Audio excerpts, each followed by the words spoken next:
Projekt GuRu. Всем привет! С вами Zak Novak на радиостанции Novorussia Rocks. Welcome to Novorussia Rocks radio station. This is Zak Novak, your American in downtown Donetsk. Project GuRu. GuRu's in the house as always, and my engineer Andre as well. Let's go quickly to the news. We got some confusion, GuRu, this morning. It happened this morning. A bus with civilians triggers off a mine. 3 killed. Let's get to that. A bus with civilians this morning hit a mine at a Ukrainian checkpoint, Novomihailovka, near the buffer zone, the front line between the Ukraine junta and the Donetsk People's Republic of Donetsk. About 9 o'clock this morning, at a checkpoint, Ukrainian site, Novomihailovka, a mine was triggered and exploded by a bus with civilians. According to preliminary reports, 3 people were killed. More info on the wounded will be released later today. Earlier, the Ministry of Defense of DPR, Donetsk People's Republic, repeatedly reported that the Ukraine forces recklessly set minefields on its own positions. For the past year, victims of Donbass hurt or killed by mines set recklessly by the Kiev junta forces, even on the side of our side, DPR, by sabotage units, have caused a few dozen casualties. Now, here's the confusion though. We just got this updated. 3 people were killed when a minivan carrying civilians was blown up by a landmine at a Ukrainian checkpoint near the contact line earlier this morning. There were 5 people in a Volkswagen transporter car minivan that struck a mine this morning, again at Novomihailovka checkpoint. 2 were killed at the scene, GuRu. 2 were killed at the scene, and the other one died on the way to the hospital. The speaker said that the minivan had arrived from the territory not controlled by Kiev. It tried to bypass the line 600 meters from the checkpoint, having ignored all the road signs, and it hit a mine, this according to the Kiev side. Ukraine's national police in the Donetsk region have confirmed the fact. A source in the law enforcement agency of Donetsk People's Republic earlier told the Donetsk news agency that a bus carrying civilians hit a landmine at the Ukrainian checkpoint. 3 people were killed according to preliminary data. A family of 3 was also injured in Tavria car that was hit by the bus with windows shattering. A man was wounded in the neck and a woman and child badly injured. The car driver was sent to the city hospital as the Ukrainian side had refused to provide first medical assistance to the victim.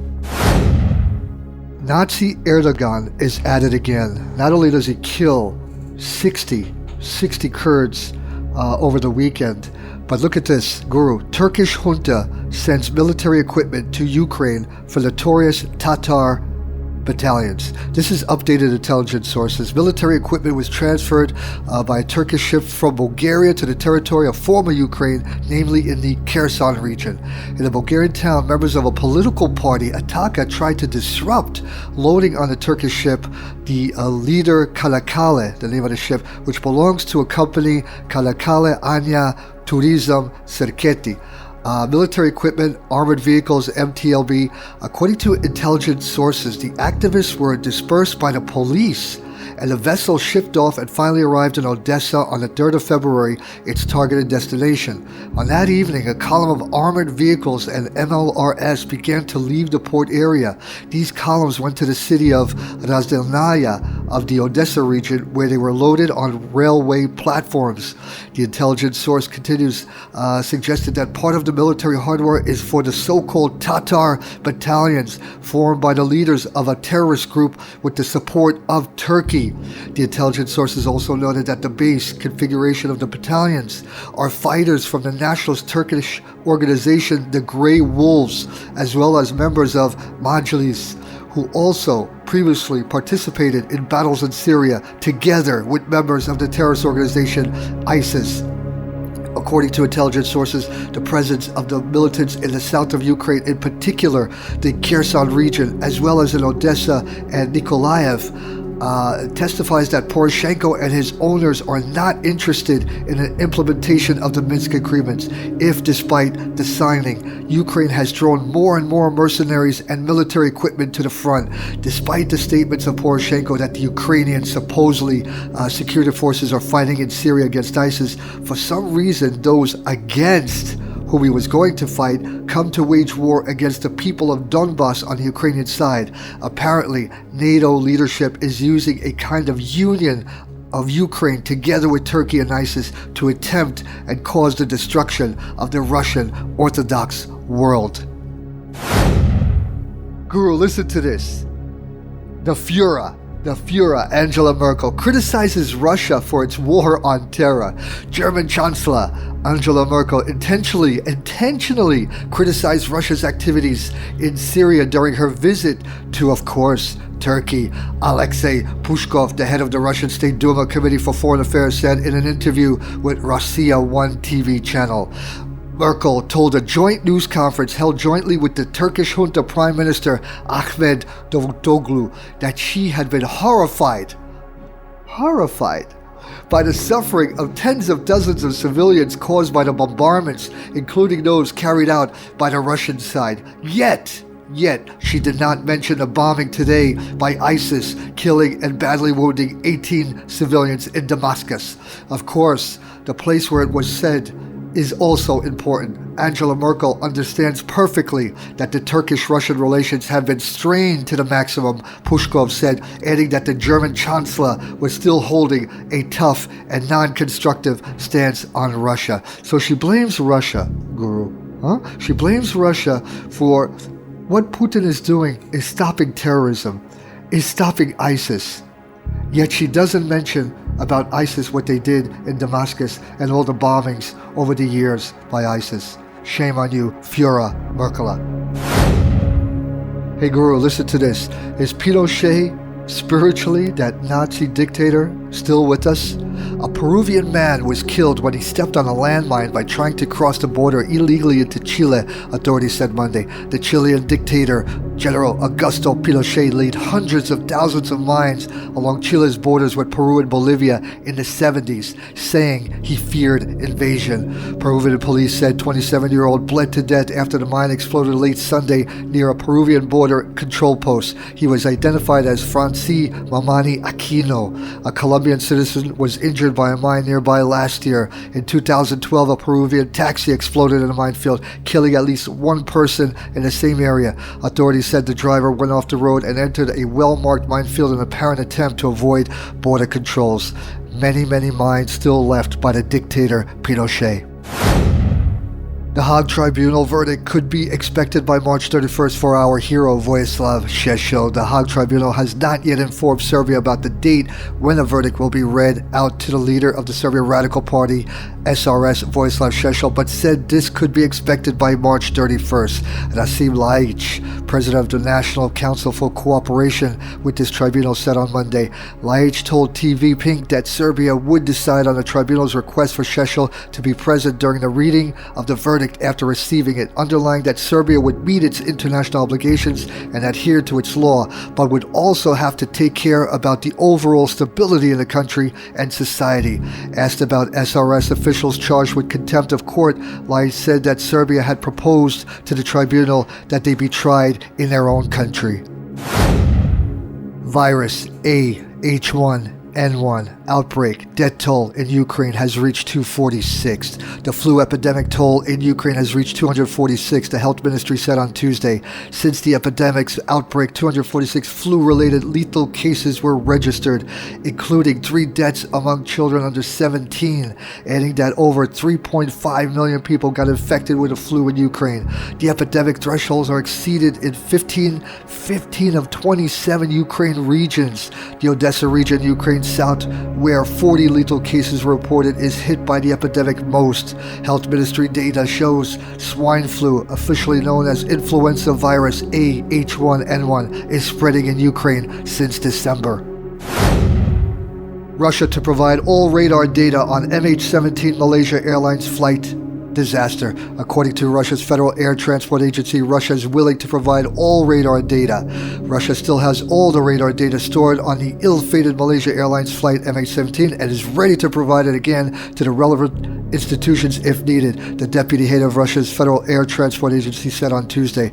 Russia has stored all the data to this day and is willing to provide it once again to relevant authorities, Oleg Stochevoy wrote in a letter on MH17 investigation. Kiev must also present radar data on the crash, he wrote. The Ukrainian government, for its part, must disclose its primary radar data or present credible evidence of their non-existence. The criminal investigation of the Malaysia Airlines flight MH17 crash in eastern Ukraine is taking too long and might fail to uncover the truth. The Dutch Safety Board should explain to you and to the whole world why the technical investigation took such a long time and why it resulted in some very abstract and vague statements. Unfortunately, we observe now a very similar situation with the joint investigating team in charge of the criminal investigation, Oleg Stochoyev stressed in a letter. According to the Stochoyev, the process is again taking too long, and Dutch authorities are very biased in who chose to cooperate on this matter. All this invites many unpleasant questions and gives us reasons to worry that the criminal investigation may repeat the fate of the technical one and fail to establish the truth. To continue with this topic on the MH17, I'm going to bring in my co-host, Natalia. Great news for Novorossiya. Europe started opening eyes finally. Netherlands confirmed that only Ukraine had operating book systems that caused the tragedy with Boeing MH17 in Donbass. Deputy of the Parliament of the Netherlands, Peter Omtzigt, reported following news in Twitter from the courtroom where the question of the shot down Boeing in Donbass was heard. Intelligence agency's control body confirms that only Ukraine had operating book systems in East Ukraine for the moment of 17 July 2014. The head of intelligence agency spoke in the Parliament of the Netherlands on 22 January. Relying to Omtzigt data, deputies of the Netherlands provided to the Commission data, according to which operating book systems were only in Ukraine. It's a great signal that truth becomes known in the international media space. One more great news for sportsmen of Novorossiya. Sportsmen of the DPR People's Republic are going to Dagestan. National team of the DPR is ready to take part in the second international Taekwondo tournament in Dagestan since 12th to 14th February. On the 9th February, the team had solemn farewell ceremony in Makiivka. Representatives of Youth and Sport Ministry of the DPR attended. In regard to the words of the president of the Taekwondo Federation, sportsmen finished training cycle. However, there were different circumstances. With recent isolation period, sportsmen have reinforced their skills and they have got instructions from their coaches. Representative of team Danil Belanoshka pointed out that sportsmen being as a team of the DPR are developing even better than in a team of Ukraine, and the participation in such international tournament confirms this once again. Donbass to receive yet another humanitarian aid convoy from Mother Russia, the 49th. Mother Russia plans to send yet another, the 49th humanitarian aid convoy to Donbass on February 18th, according to Russian Deputy Emergencies Minister Vladimir Artamonov. With wars breaking out all over the world, it is Mother Russia who is the only nation combating terrorism, fighting and helping to liberate everyone from the madness that the Obama regime, along with EU states and the terrorist organization NATO, who have done nothing but cause havoc, destruction, annihilation, and the murder of many innocent civilians. Mother Russia, while fighting terror, at the same time is sending humanitarian aid to those areas affected by wars caused by Western nations, including the Desert King, the oil tycoons of the Gulf state. The humanitarian convoy to Donbass will be dispatched on February 18th. Its formation will start on February 10th. First Deputy Emergency Minister Vladimir Stepanov said earlier the ministry would send more rescue and firefighting equipment and vehicles to the Donetsk and Lugansk regions for 2016. Since August 2014, Russia's emergency ministry has delivered more than 58,000 tons of humanitarian cargoes to Donbass. Such practices are supported by most Russians. Look at this, GuRu. They had a little voting there. Thus, according to All Russia Public Opinion Center, as many as 73% of Russians speak in favor of further humanitarian assistance to the Donbass residents. A total of 70% of respondents say it is in the interest of the Russian citizens as well. Madman Benjamin Netanyahu wants to build a wall around Israel. Israel's Prime Minister Benjamin Netanyahu has announced his intention to surround all of Israel with a fence and a wall to protect the country from infiltration, so-called infiltration by both Palestinians and the citizens of surrounding Arab states, whom he described as wild beasts. Describing the need for new walls and fences on Tuesday, Netanyahu used inflammatory language. In our neighborhood, we need to protect ourselves from wild beasts. Netanyahu unveiled a proposal during a tour of Jordan border area in Israel's south, adding that the project, which would cost billions of shekels, would also be aimed at solving the problem of Hamas infiltration tunnels from Gaza, a recent source of renewed concern. Netanyahu called the border project a part of a multi-year plan to surround Israel with security fences to protect ourselves in the current and projected Middle East. Describing the need for new walls and fences on Tuesday, Netanyahu used again inflammatory language. In our neighborhood, we need to protect ourselves from wild beasts. Who are you calling a wild beast, you madman? Killing innocent civilians all across Palestine. He added, at the end of the day, as I see it, there will be a fence like this, one surrounding Israel in its entirety. We will surround the entire state of Israel with a fence, with a barrier. Listen, folks, everybody be safe. As I stress always, be on alert.